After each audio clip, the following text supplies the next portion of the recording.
Sa kabila ng mga sinabi ng ina ay piniling wag na lang kumibo ni Limbert at salungatin ang lahat ng iyon. Siya naman ang may kagustuhan na sumunod sa lahat ng gusto ng kanyang asawa at hindi naman to ang namilit sa kanya. Isa pa'y wala rin naman siya doong nakikitang masama. Saka hindi naman siya kinokontrol ni Talia. Siya ang kusang kumokontrol sa kanyang sarili. Na misunderstood lang yun ng kanyang ina dahil sa halatang galit ito sa kanyang asawa. At kung ipapaliwanag pa niya yon sa ina, aabutin sila doon ng siyam-siyam ng dahil lang sa tagal ng pagpapaintindi niya. It's my choice, mommy. Sa huli sinabi niya upang linisin ang pangalan ng kanyang asawa kung saan ay nakatatak na. Sa kanyang ina na siyang may kagustuhan kung bakit ganun na lang siya katakot sa kanya. Ako ang pumili ng magiging ganito ang setup naming mag-asawa. At hindi naman siya kung kaya naman huwag mo siyang sisihin. O pag-isipan ng masama dahil ako may gusto nito. Hindi si Talia kagaya ng kung anong iniisip mo ngayon. Maliwanag po ba yon? Namilog pang mga mata ni Eleanor. Paano niya mapapasunod ang anak kung may ugali tong ganito ngayon? Panigurado na kapag may ginawa siyang masama, makakarating agad yon kay Limbert dahil isusumbong siya ng asawa nito. Nakikinita niya na magiging resulta ng plano niya. Either mag-failed siya na makuhang gusto o tuluyang mapalayo naman ang loob ng anak sa kanya. Bagay na alam niyang hindi niya mapapayagang mangyari sa kanila. Pero Limbert, hindi pa rin maganda na ang babae ang nasusunod. Giit ng ina, umaasa na baka kapag sinabi niya yon ay magbagong laman ng kanyang isip. Siya ba ang bumubuhay sa'yo at ganyan ka ha? Hindi naman din hindi ba? Ikaw yon. Tumayo na doon si Limbert na halatang ayaw na niyang kausapin pang ina. Ayaw na niyang makinig sa mga sasabihin nito, lalo na't patungkol yon sa kanyang asawa. Kung hindi niya yon gagawin, baka ano pang magawa niya sa kanya.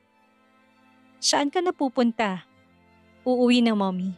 Sa tingin ko wala rin namang pupuntahan itong usapan natin kahit na magpaliwanag pa ako. Kunot na ang noong tugon ni Limbert na ipinakita sa inang hindi siya sang-ayon sa mga nangyayari. Sa susunod na lang, hindi na siya pinigilan ni Eleanor dahil paniguradong makakahalata ng anak na may iba siyang plano, oras na dagdagan pa niya ang kanyang litanya. Hahayaan na lang muna niyang gawin ni Limbert ang kanyang gusto. Ganon? Hindi mo pa ba ako isasama? Muli niyang tanong na umaasang nagbago ng isipan ng kanyang anak. Umiling si Limbert na halatang walang anumang plano na pumayag sa kahilingan ng kanyang ina. Kailangan pa naming pag-usapan ni Talia, mommy. Ayokong ikaw ang maging dahilan na magkakaroon kami ng lamat sa aming relasyon. Gaya ng sinabi ko, kapag ayaw niya, wala akong magagawa kaya don't expect so much. Tumango na lang si Eleanor ni hindi niya ito inayang doon na lang kumain ng hapunan dahil pihadong tatanggi rin naman. Masasaktan lang siya dahil umaasa siya ang pipiliin ni Limbert kahit na mukhang labo naman nun. Siya na lang din ang iiwas. Siya nang mag-a-adjust. Nakikita niyang kung hihigpitan ito, lalo lang itong magmamatigas. May gusto ka bang sabihin sa akin? Untag na ni Talia nang makitang kanina pa panay tingin ng asawa sa kanya. Nababasa niyang meron itong pakay dahil kilala niya ang body language ng asawa. Ano yon? Kanina pa kita pansin. Nakaharap sa vanity mirror niya si Talia at kasalukuyan naglalagay ng skincare sa mukha. Nahagip ng kanyang mga matang panakanakan tingin ni Limbert habang nakahiga sa kama tinihintay siya doong sumampa. Batid niya sa kanyang sarili na may nais tong pag-usapan sila na nag-aalangan lang na sabihin sa hindi niya malamang dahilan noon. Mamaya na kapag nandito ka na. Napataas ng kilay ng isa ni Talia sa naging tugon ng asawa. Ibig sabihin ay meron nga silang dapat na pag-usapan. Tungkol saan? Basta tapusin mo na lang muna yung ginagawa mo't sasabihin ko sa'yo kapag tapos ka na. Sinunod na lang ni Talia ang gusto ng asawa. Binilisan niyang ginagawa. Meron siyang kutob na patungkol yon sa kanyang ina, ngunit ayaw naman niyang pangunahan si Limbert dahil baka naman nagkakamali lang siya. Nang matapos sa kanyang ginagawa, ay inayos niya na ang lampshade kung saan nag-dim ng ilaw sa loob ng kanilang silid. Agad na yumakap sa kanyang bewang si Limbert habang inaayos niya pang higa sa tabi nito. Naramdaman niyang pag-amoy nito sa kanyang buhok at ang sunod-sunod na buntong hininga na parang nag-aalinlangan sa sasabihin niya. Tungkol saan ba yon? pagbubukas na ni Talia dahil naisip niya na parang nawala ng planong asawa. Tungkol sana kay Mommy. Mahinang boses ni Limbert ngunit sapat ng lakas noon para marinig niya. Anong tungkol sa kanya? May problema ba siya? Hanggat maaari ayaw ni Talia na mag-react hanggat hindi niya rin alam kung ano ang tungkol sa ina ng asawa. Gusto niya akong makasama. Gusto niyang bawiin ang mga panahon na hindi umano kami nagkasama. Alam mo naman ang naging sitwasyon namin noon, di ba? Marahang tumango si Talia na tikom pa rin ang bibig. Malamang alam niya yon dahil palagi yun na pag-uusapan ng kanyang mga magulang, lalo na kung may libre silang mga oras. Bata pa lang siya ay alam niya na ang tungkol doon. Lumaki akong kasama lang halos sa mga maid sa aming villa. Wala siya noon, nanatiling tahimik si Talia. Hinihintay ang sasabihin ni Limbert na saglit tumigil sa pagsasalita upang tignan lang ng magiging reaksyon ng kanyang asawa. Wala namang ibang naging komento si Talia, alangan na salungitin niya. Pilit niya itong uunawain. Kung hihilingin ni Limbert na matulog sa kanila ng weekend, sino siya para pigilan ang asawa? Gusto ba niyang matulog ka sa apartment niya? Ang ibig ko sabihin, gusto niyang paghatian namin ng mga araw? Humarap na si Talia kay Limbert na sa mga sandaling yon ay nakapikit ang mga mata. Pinagninilayan ng mga sasabihin niya sa paraang hindi mamasamain ni Talia o hindi nito ikakainit ng ulo. Alam niyang open-minded ito, hindi yun ang gusto niya, Talia. Dilat ng mga mata ni Limbert na naburo sa mukha ni Talia na naguguluhan na. Ha? Anong gusto niyang mangyari pala? Nabalot na nakakabinging katahimikan ang kanilang buong silid habang magkahinang ang kanilang mga mata. Akala ko ba gusto niyang bumawi sa'yo? Sa anong paraan niya gustong makabawi? Kumibot-kibot na ang bibig ni Limbert, nagdadalawang isip kung sasabihin pa ba ang nais ng ina. Nag-aalala siya na baka magalit ang kanyang asawa na sa bandang huli ay malamang pagsisimulan yon ng hindi pagkakaunawaan. Gusto niyang dito tumira sa bahay mahal. Kasama natin. Yun ang naiisip niyang pagbawi, hindi lang sa akin pati sa'yo.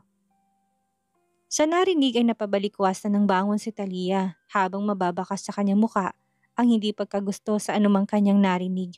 Alam niya naging over ang reaksyon niya, ngunit sino ba namang hindi mawiwindang kung yun ang kanyang malalaman?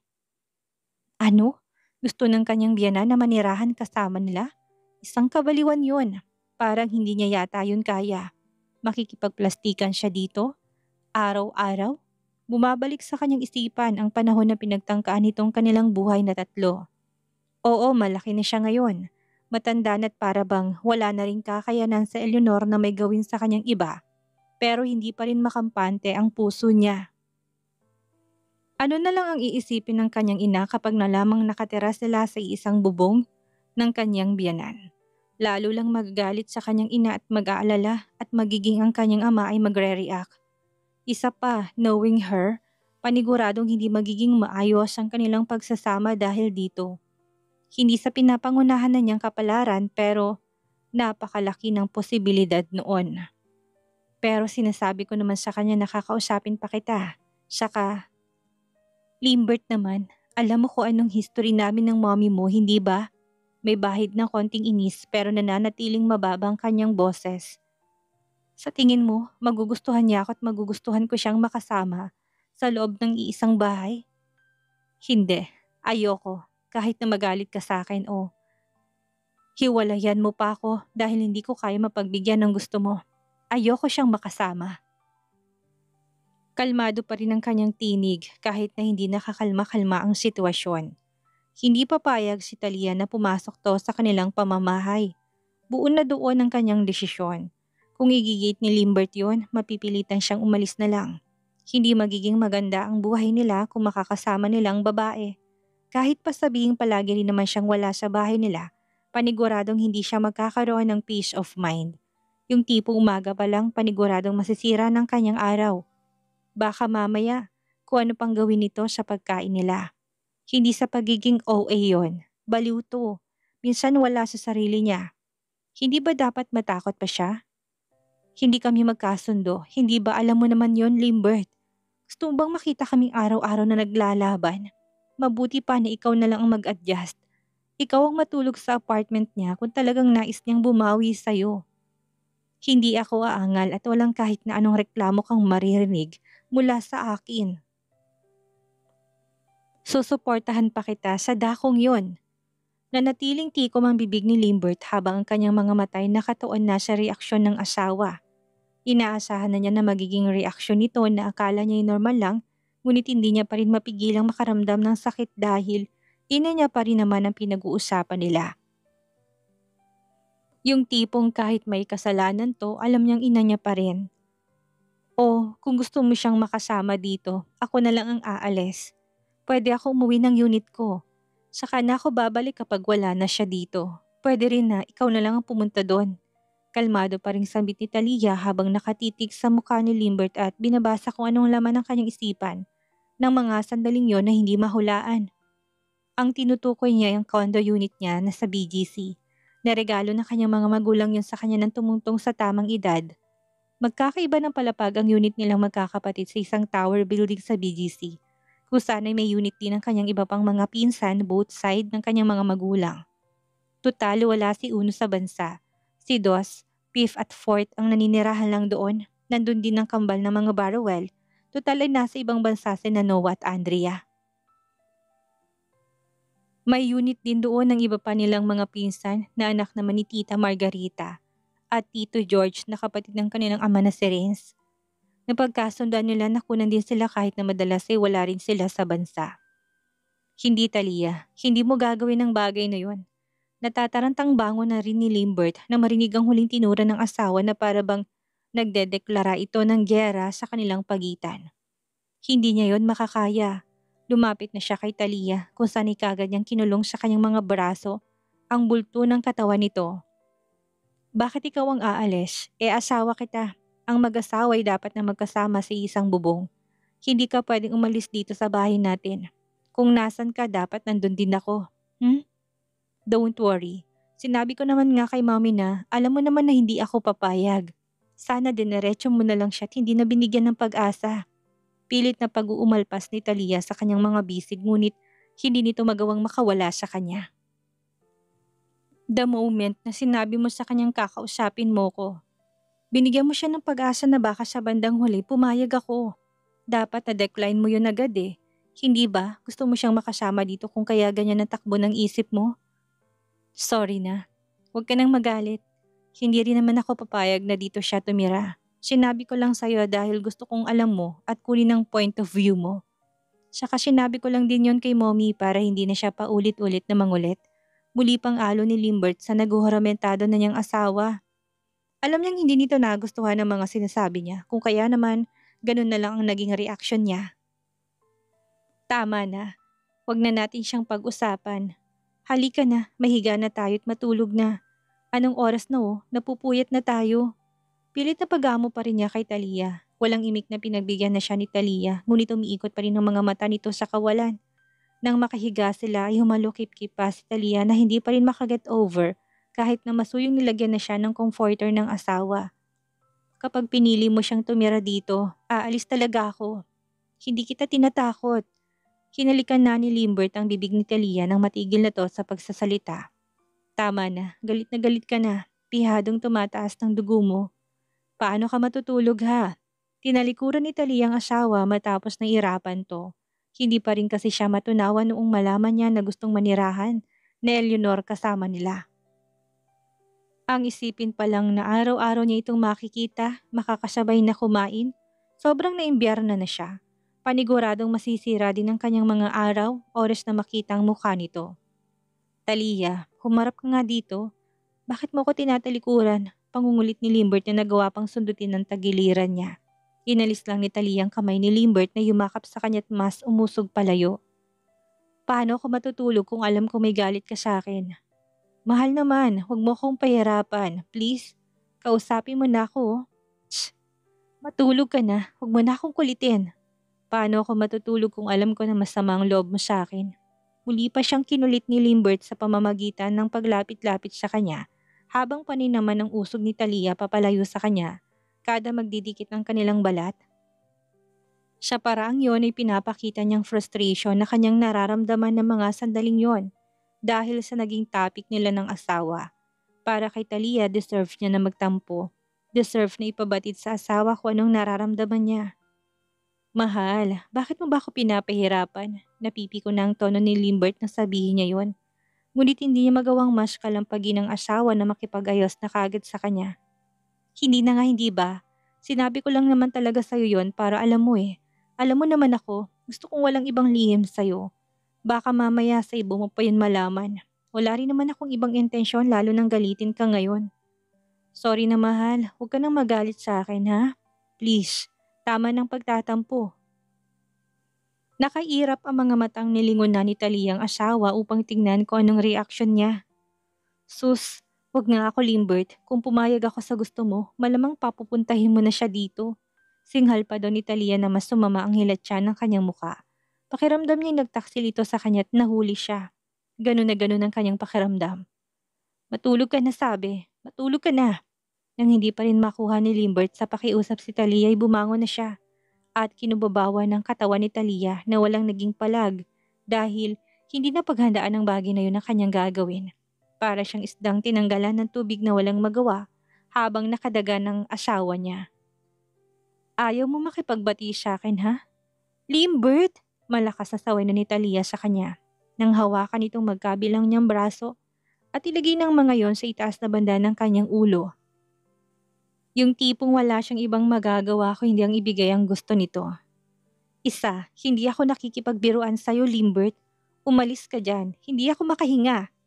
Ano ba, ang bigat mo? Irit pa ni Talia na tinulak to upang mas kunin ang atensyon nito. Bakit Talia, sa tingin mo nakikipagbiruan din ako sa'yo? Isip pa ni Limbert na nagtaas at baba ng mga kilay. Hindi ako aalis sa ibabaw mo hanggat hindi mo sinasabing bati na tayo. Pagbabanta nitong inayos pang pagkakadapa sa kanyang katawan, dahilan upang mas hindi na siya doon makagalaw pa. Ano ba? Hindi naman ako makahinga. Muli pang arte ni Talia na hindi man lang pumasa sa asawa na nakangisi na sa kanya. Yung tipong alam nitong nag-iinarte lang siya at hindi naman totoong nahihirapan. Bakit hindi? Hindi naman buong timbang kong nakadagan sa'yo ah. Huwag mo nga akong artehan, sambit pa ni Limbert na binasang-basa pang kanyang nanunuyong labi. Mamili ka, makikipagbati ka sa akin o buong magdamag akong nasa ibabaw mo. Choose wisely, mahal. Alam kong pipiliin mo ang huli. Malakas na tawa na doon si Talia sa kalokohan ng asawa na alam niyang gagawin nito oras na sabihin niya. Kaysa naman, pareho silang mapuyat, minabuti na lang niyang maging mapagpatawad nang sa ganon ay maayos at matiwasay na silang makatulog. Maaga pang trabaho sa opisina ng kanyang asawa kung kaya naman hindi niya dapat pinupuyat. Talunan niya ng tinignan ng asawa. Ilang beses umiling.